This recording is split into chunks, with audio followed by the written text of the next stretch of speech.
Once you discover split keyboards, it's like a whole new world opens up. There's a lot of options out there. Well, today we're going to take a look at probably one of the more famous of options when it comes to split keyboards.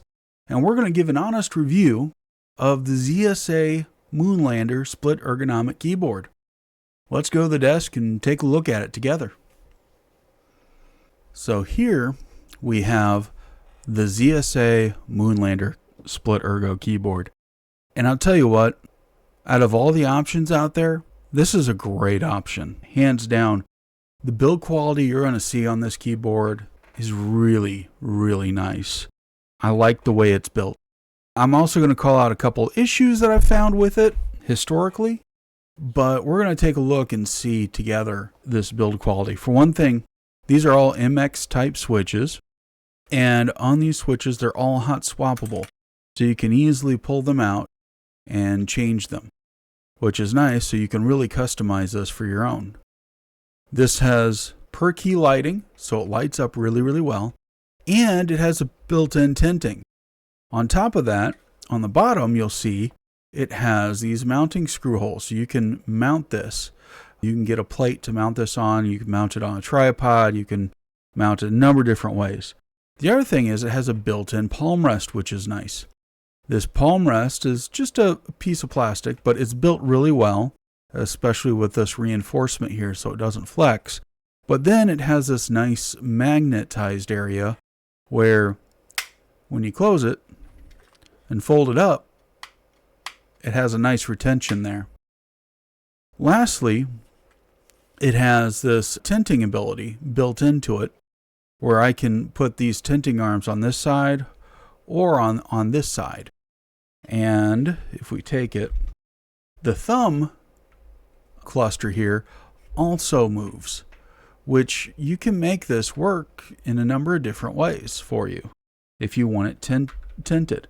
Or you can tighten these up and lay them flat. Now, a couple things I personally don't care about this keyboard, but quite frankly, these are kind of a couple nitpicky items. This is just my view. Doesn't mean it's right or wrong. Just a couple things I like to point out. First off, it's MX. I'm not a fan of MX, as you know. I prefer low profile.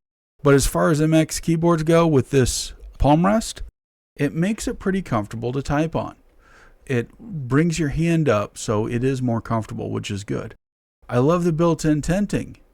But what I don't like, and what I often see, if you look on eBay, where the weakest part is this thumb cluster. Something happens where the keyboard gets dropped or something gets dropped on it. And these hinges, since they're just pieces of plastic, can break. They're also not toolless. If you want to tighten this down, you're going to need to grab an Allen wrench. Whereas this is a thumb screw, which is kind of nice, or you can use an Allen wrench. I really wish they would use the same type of connection here, because it'd be nice to be able to tighten and loosen this.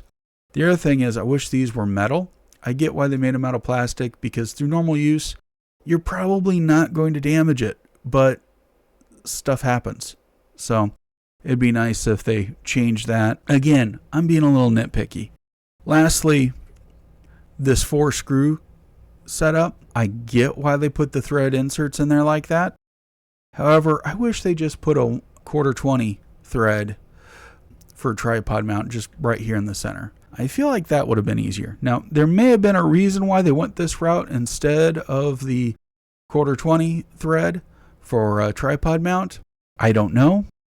But again, this is my own personal preference. Now, to connect it to your computer, it uses your standard split keyboard connection. So you have a TRS jack here and then a USB-C.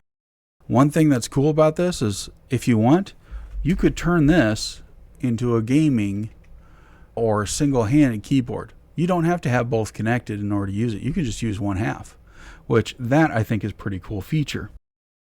So let's go ahead. We'll connect my super short TRS cable here. And we're going to look at what I think is probably one of the best aspects of the ZSA product line. Oh yeah, I forgot.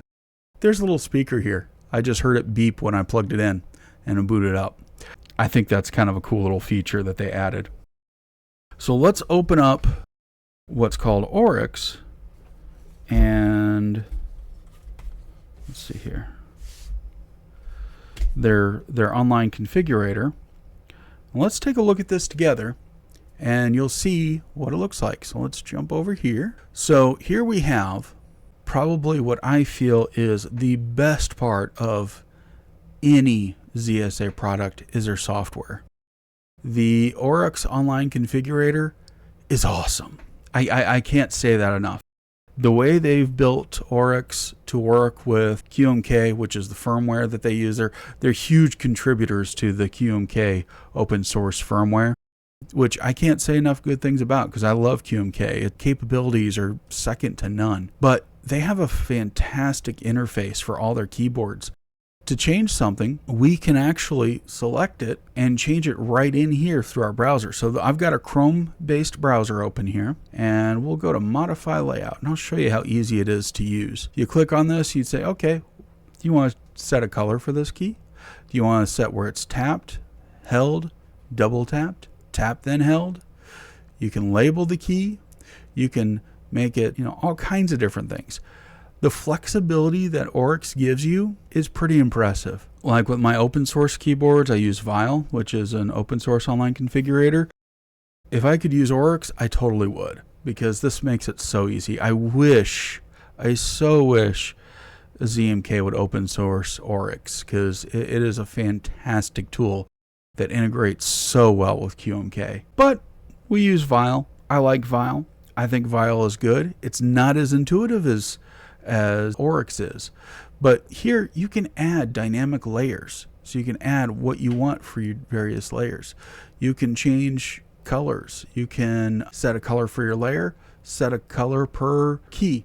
You can change all of your layouts, add notes for the changes, and then you can have a history of your different layouts. Now, I haven't done a whole lot with this keyboard. I got it, quite frankly, I bought this one off of eBay secondhand, which if you're not sure about getting one of these, eBay is a great way to get one for more affordable. However, if you already feel like you'd be very comfortable with this, I would encourage you to just buy it brand new, just for the fact of supporting ZSA and their work with the open source community and stuff. It's really neat what they do. And then, but no, that's an option. You can get these secondhand off of eBay and save a little bit of money. I went secondhand simply for the fact that I didn't know how well I'd be comfortable with this. So it will save me some money. I bought this for myself. I didn't buy this for any, this wasn't given to me or anything like that. ZSA never contacted me to do this review. But I can't stress this enough. This is a good keyboard. This is a really good keyboard. And their software, like I said, is awesome. If you want to train yourself, you can go here to train and start training yourself to get used to your keyboard. If you connect your keyboard here, we'll pull this up, and you can start a heat map for your keyboard. And it's this way for all ZMK keyboard. So it shows you what keys you're hitting the most, and shows you by key count what you're pressing the most. It's really neat. You have all of these different training tools. Like this is you can start typing a book here to help you get used to it. Whack a key helps you train you. Okay, I want you to do these keys. If you're used to writing code, this helps you by writing code with your layout. So you can test your layout, see how well it feels. Your custom text or just free typing. If you want to just start typing something, you can. And it integrates with the keyboard so well, it reads what keys you're pressing.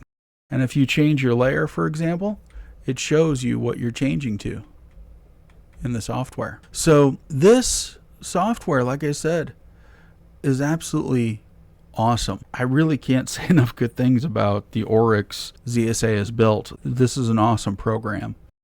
Some more notes about the keyboard itself, and I can already tell where I'm at with this. For me, this keyboard's not comfortable. I haven't messed with it a whole heck of a lot. I use just full disclaimer, because I use my low profile keyboard more. But for me, this isn't very comfortable. I can already feel it just by the little bit I'm doing here. A little pain in my left wrist. My RSI is coming back. And just in this short video, that could be the way I've got it oriented. I'd have to play with it some more and see. I have no intention of getting rid of this keyboard though. I think it's neat. I like it. I feel like this thumb cluster is a little weird because you got to really stretch to get out to here. But these are decently comfortable. And then these buttons here are easily comfortable. So I'm hitting these arrow keys here with this thumb very easily. I would consider this very much premium keyboard. One that you would have for a very long time and get a lot of use out of. Especially if you can get it mounted in a way that's comfortable for you. There's plenty of buttons on this thing. You can make it do anything that you want. And so it gives you a lot of options. Again, this is just kind of a stretch. I never use these red buttons. I never have. With that being said, again, I haven't used this keyboard a whole lot.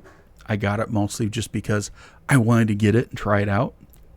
But yeah, if you're looking for a premium keyboard, I highly encourage you give the ZSA Moonlander a hard look. It's a good keyboard. I don't think you can go wrong with it. Worst case scenario, if you don't like it, you can return it or you can sell it on eBay, get a nice chunk of your money back. Or just try it out by buying a used one off of eBay. If you like it that much, and then you can still buy a brand new one if you want to down the road, replace it or whatnot. But yeah, in summary, I think this is a good keyboard, especially if you like MX switches. And their software is top notch, and I really think that really is the icing on the cake, so to speak, the polish. Because this is a well-built keyboard, and you won't have any issues with it. At least I've never had any issues with this, and this is secondhand. So I hope you found this discussion, this review on the ZSA Moonlander helpful. Hopefully you'll find that this is a great keyboard for you. If not, there's other options out there. I'm going to be making several review videos for various keyboards, including open source keyboards. Talking about my likes and dislikes, just my own personal view, just because it's hard to know when you're about to invest this much money in a keyboard. You want to make sure you're getting one that works really well for you. And I get that because I watched a lot of reviews when I was trying to figure out what I wanted. And so I hope that this review is helpful to you. Please remember to like and subscribe to the channel for more keyboard content. We'll do a lot more fun videos. And also check us out on our Reddit. We have the Turkey Board subreddit, as well as feel free to join our Discord online community. It's slowly growing. We've got a handful of folks there and where we talk about fun keyboard stuff. So I hope to see you there. And thanks for watching. We'll see you in the next video.